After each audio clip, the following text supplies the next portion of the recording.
It's about a $40 billion industry annually in the US.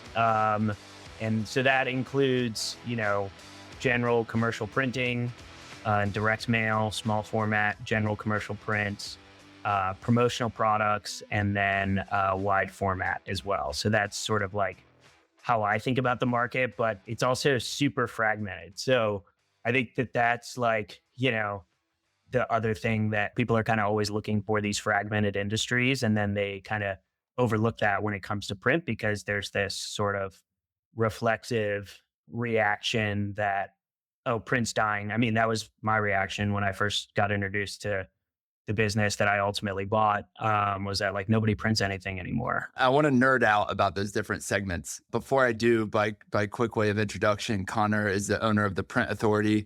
He's also on the board of Pius, the Printing Industry Association of the South, and proud Nashville resident as well. So, Connor, thanks so much for joining me. Yeah. Thanks so much for having me, man. Appreciate it. I'm excited to nerd out as well. You were giving me a quick crash course last time we chatted about how to think about print. One of the ways you broke it down was specialized versus non-specialized. Do you mind just kind of refreshing that breakdown within the industry? There's sort of like, you know, what I would consider sort of general commercial printing, like general small format commercial printing, in a local B2B context. And for our business, that's arguably like close to half of our business, about 50%. But then like with any industry and like with such a large market, it's sort of like the profitable opportunities are in really specialized offerings. And so one of the things that we specialize in, the other half of our business, is what's called web to print, which is essentially online B2B web stores for customers. So typically this is like a online store that's on a company's intranet service, and they need to order 500 more business cards, or somebody at corporate, or some location in the US needs to order 500 more business cards and a mug and a shirt. Then they go to a online store that's provided by the company, and they partner with a print vendor to provide that service to the employee base. And so we are that print vendor for a lot of medium and large businesses. And so that particular specialization, I found really compelling when I started looking at the deal, for probably a lot of the same reasons that other people do. Certainly, a lot of reasons that private equity buyers in this space like it, is that those are pretty sticky customer relationships. So there's not necessarily like true recurring revenue as it would be sort of defined in the ecosystem, but it's certainly reoccurring in nature. And so, for folks who have worked in a big corporate environment, and I'm one of those people, you have all these different vendors and portals and logins and stuff that you access on a regular basis for, just a variety of needs in your business. And so, once you build the habit of using those resources that the company provides, unless you have like a terrible experience, you're inclined to kind of just continue to make that decision on autopilot and continue to reorder for those needs when they arise. So as a print vendor doing that sort of work, it's kind of interesting. Like there's that sort of, like I said, web to print specialization, but really I think like a lot of the value we provide is like any B2B vendor. It's just like responsiveness, good service, Sure. competitive pricing, high quality, like just being that vendor that the companies that we work with don't have to feel like they need to babysit. From a customer's point of view, what is the value prop of working with someone like y'all for web to print versus like some of these other kind of like e-com only experiences and order, promotional products or gifts or whatever their business cards, whatever they're getting? We provide a great high touch customer service experience, and we do a lot of customization with, whatever that particular customer's need is. A lot of times what you'll find in, certainly like a lot of the larger providers in the print space is, they have sort of their box that, this segment of customers goes into. And if you're like, hey, we like this particular, feature of your system, but we want to add on like something else from a totally different system or like a totally unique bespoke customization just for us. Like those are the kinds of things that, a lot of the big players in the industry just don't or won't accommodate because they're running a scale operation and they're playing like a totally different game. Whereas, our pitch is always about service and quality, responsiveness, the ability to get, if you have a problem, get someone on the phone and somebody will answer the phone and solve your problem, and they'll get like a really high touch service experience. And so just to recap, you have non-specialized, which is like the common stuff that you're ordering. Typically, they're smaller items, paper-based. It's not like you're printing a banner or anything crazy. Then within specialized, there are a bunch of these different niches. For y'all, it's web to print. If you double click on that, how much of the goods are being printed by y'all in-house? Like, do you have an inventory of mugs, for instance? Or are you then kind of subcontracting that work or doing drop shipping? What does that look like? Yeah, very few printers do 100% of their work in house. There certainly are those that do, and pretty much no printer does everything, right? Sure, So about 30% of our business is outsourced work. So yeah, so all of the promotional products, uh, mugs, any sort of like swag that you could think of, mouse pads, like USB drives, like all those kinds of random tchotchkes that you get at sure, events. We outsource all of those. And then we outsource our apparel as well. So, yeah. So, and it's a combination of like drop ships and stuff that we bring into our facility and then ship out. As I think about like the way we run it, right? Like it's less of a manufacturing operation, which is like what if something's running through our production system, then and we're printing business cards or whatever it is, like, that's like a pretty true sort of manufacturing process. And we have full control over the process. And we can kind of it's just a very different business than like a brokered wholesale operation where sure, you're buying it from a vendor and and reselling it to your customer. And so it's very much like administrative, like you're following up and touching base and building vendor relationships and managing the customer's expectations and communicating with them. So it's like, yeah, it's very like customer service heavy type of operation.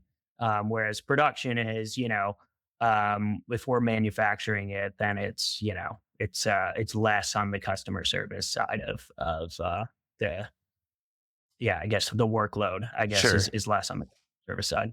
I So guess the drawback is there's CapEx that comes with the production side of things. What does that look like for your average printing shop?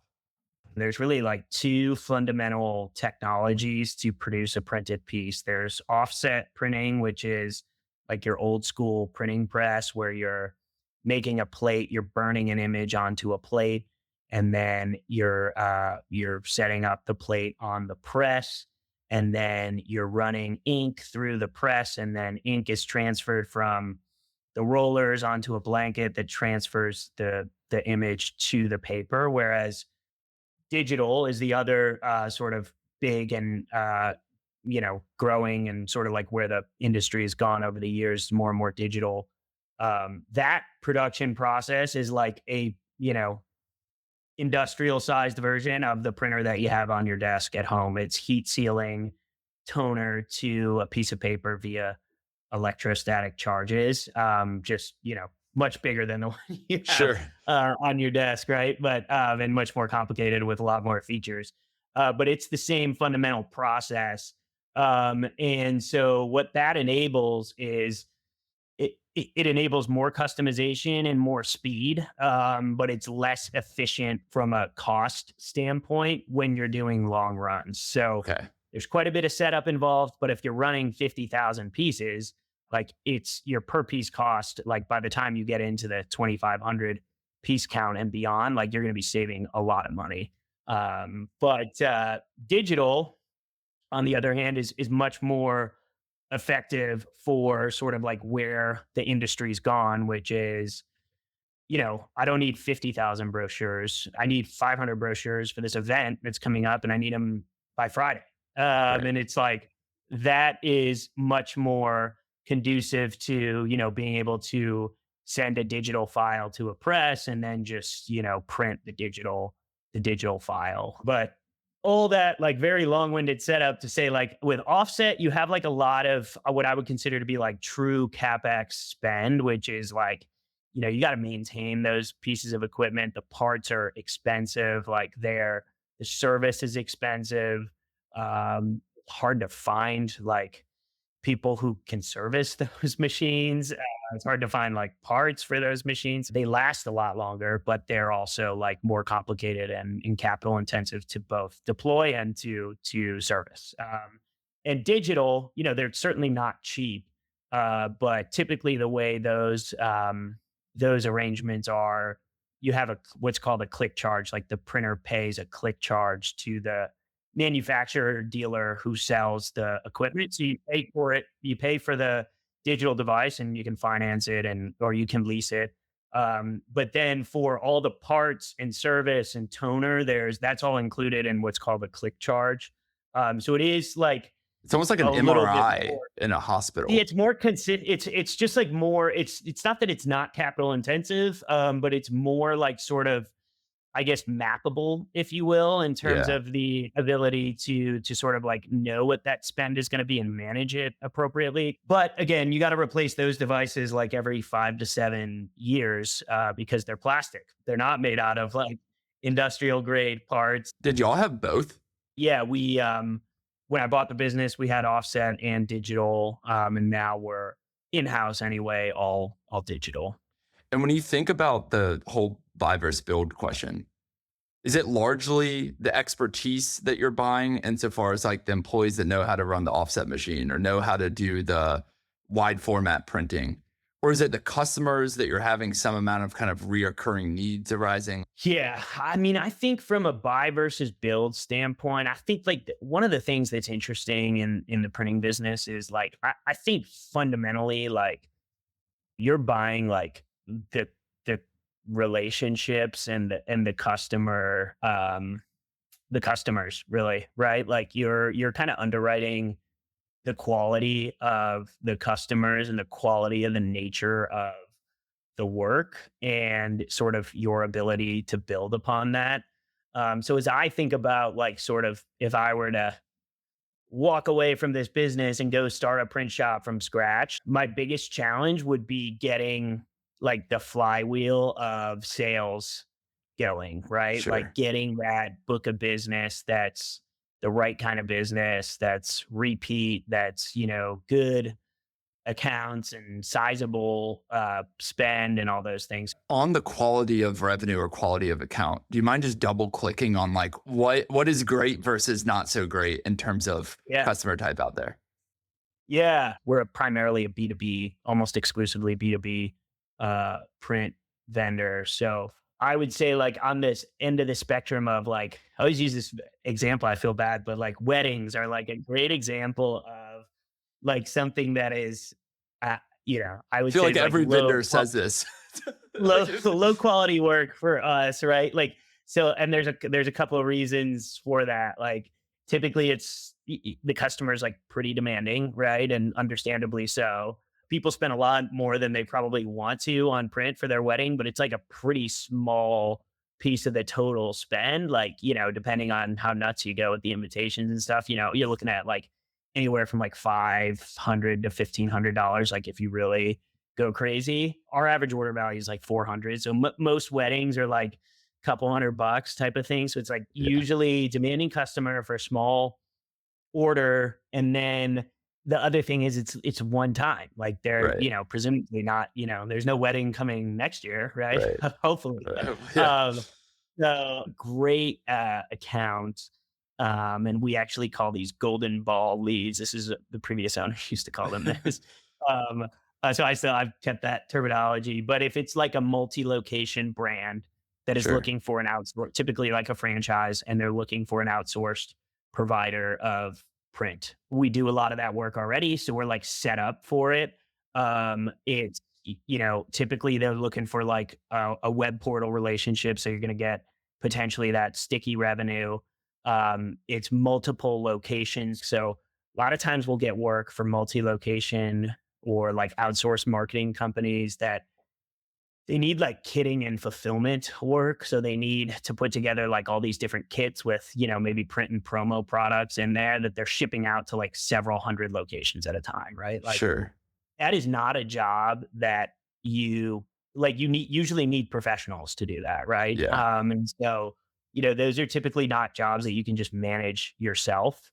And so we get a lot of credibility with the customer right away by sort of taking that job off their hands. And then, if they've been like doing it themselves, like, you've all of a sudden just saved them like tons of time Yeah. and headaches. And so now it's like, we have one customer I'm thinking of in particular where we do these monthly kits to several hundred locations. Um, and yeah, I mean, like they were having issues with their previous vendor. And so it just became this thing where it was like kind of a headache for them every month. And now it's just like they send it to us and it's just like Yeah. easy. And so it's kind of like automatic. On the sales side, do you have a team running an enterprise sales cycle against other franchise systems? What does that look like? Yeah, I have a sales director and an account executive, and we're actually hiring another salesperson. That's been like kind of an unlock that I've had in the 2 years and change I've been running the business. Is there's a lot of levers we can pull internally. There's certainly some levers that I have a digital marketing background, so I think that there's some levers like in the digital marketing and just my skill set that I can bring to the table to pull to grow. But at the end of the day, like a big piece of growth in, sort of almost any B2B context is like hiring good salespeople, training them and like investing the time and building out a sales team. So that's kind of like the conclusion I've come to is like, okay, if a good salesperson can manage X number of dollars in a book of business every year, we can improve our processes internally to make that number bigger and bigger over time. But then it just becomes like a math equation of if I want to get to X number in revenue, like unless I have Y number of salespeople, like it's just unrealistic to think that we can get there. Is the play trying to get existing systems to switch vendors or more so hunting new franchise concepts that are spinning up? Yeah, we've had a lot of success historically with the latter, which is like being their sort of first web to print provider and like almost like betting on the franchise, right? And they're betting on us. And so, like getting in early to a franchise system and then like they go from 20 units to 200 units, like obviously like that's going to be a lot more print work for us. That actually I feel like has been something we've had more success with. Also, like we're a small business, right? Like we'll tracking hopefully to do right around 3 million in revenue this year. So Sure. we're if Chick-fil-A is looking for a new web to print vendor and they're putting out an RFP, like I'd figure out a way to try to take down that piece of business. But the reality is like they're not Sure. looking for, I'm doing like not even as much volume as one of their franchisees. And do y'all do any design services in-house? Like if it's a new concept coming to you? We do. Yeah. I mean, so it's funny. That's one of those ones that's always tricky too, because there's a lot of value to be created there. But a lot of one of my challenges is like figuring out how to optimize my graphic design team's time to where like how much time are they spending like designing new concepts and working with customers on a logo design or whatever. That's like kind of rare. Typically what we'll do like that's more design heavy is we'll do like a layout for something like somebody's Sure. got a few images and some text and a pretty good idea of where they want to go and we'll kind of like bring it to life. As you think about growth, are you looking to essentially go like if you think about your web to print and there are vendors that you're buying inventory from or subcontracting, like go snap some of those up? Or is it more so, hey, expand to some of the other categories altogether, like wide format? Yeah, I think for me, it's definitely the latter, at least for now. I mean, I think there's both horizontal and vertical integration opportunities in our industry, and some people are running those playbooks pretty actively. But the way I think about it is like first and foremost, I think there's a lot of print shops. Like I said, it's super fragmented industry, and there's a lot of them that are owned by baby boomers who don't have a succession plan, and they don't like they're not to a scale where like they're even sellable to the typical searcher, even right. So it's like so 500,000 in revenue. Like, well, where are those accounts going to go? Like, presumably some of that stuff is going to go away, but I think there's like potential roll up play to just kind of gobble up smaller print shops in my geographic region that are doing like similar work. And then, yeah, I think like the thing that I get excited about too with acquisitions is like buying capabilities, right? I think like wide format's a good example, like, and it's sort of related to like the buy versus build thing. It's like, I could buy equipment uh and like hire a salesperson that's dedicated to like go out and get that work. But then like I got to figure out how to integrate that into the existing operation and like how to tool it into how we're doing things today. And again, just the time it would take to get that capability to scale. Like I definitely feel like it's, that's something that I would rather buy versus build is to Sure. try to, get into sort of adjacent markets. A lot of things with wide format is like, for example, vehicle wraps are like a really popular wide format product, and those require like good installers. And so, being able to manage employees and it's all the typical stuff, but those relationships and reputations and skill sets and all those things take time to build. Doubling back to the installer comment, are y'all doing like managing any last mile delivery to clients in Nashville, or do you like subcontract to like 3PL? What does that look like? Yeah, we do offer delivery services. I think it's largely profitable for us. We have customers who value it. I certainly don't want to just say, "Hey, we're not delivering anymore." Sure. But yeah, I mean, it's something that I think that sort of like local people use local vendors is kind of like an expectation, right? So I kind of think of it as a value add service that we have. So yeah, so we have free delivery for local customers, and then we Okay. ship everything that's out of really north of Nashville, because we're about 20 minutes south of Nashville. And when you think about the market, I remember last time we chatted, I think the biggest player has max 5% of market share or something like that. Yeah. Is that Yeah, I right? mean, it's, like, probably even less than that, right? Like, I think, so our Donnellys, I think they're like a 3 or $4 billion business, but that includes, like, everything they do globally, which is, like, marketing services, supply chain. Like, so I think their print is, like, a little under 2, and that Oh, includes, like, wow. promo and Okay. So that, it's 3 billion, like give or less than a take. point of market share almost. It's like there are a couple points probably, and then there's some other big ones out there, like Quad Graphics is a big one, Taylor, and so yeah, so there are some players out there that are like, a couple percentage points, but yeah, I mean, most of it, like 90% of the commercial printing market in the U.S. is people like us, man. Like, Yeah. like And what do you a think couple has kept million it or that even way less. over time? Yeah. Yeah, I mean, I think it's kind of ebbed and flowed over the years in terms of like how much consolidation there's been. I know like in the 90s, like there was a lot of consolidation in the printing industry. And I think there was a lot of like '01 recession and then like post sort of internet growth and expansion, a lot of bankruptcies coming out of those consolidations and just like natural attrition.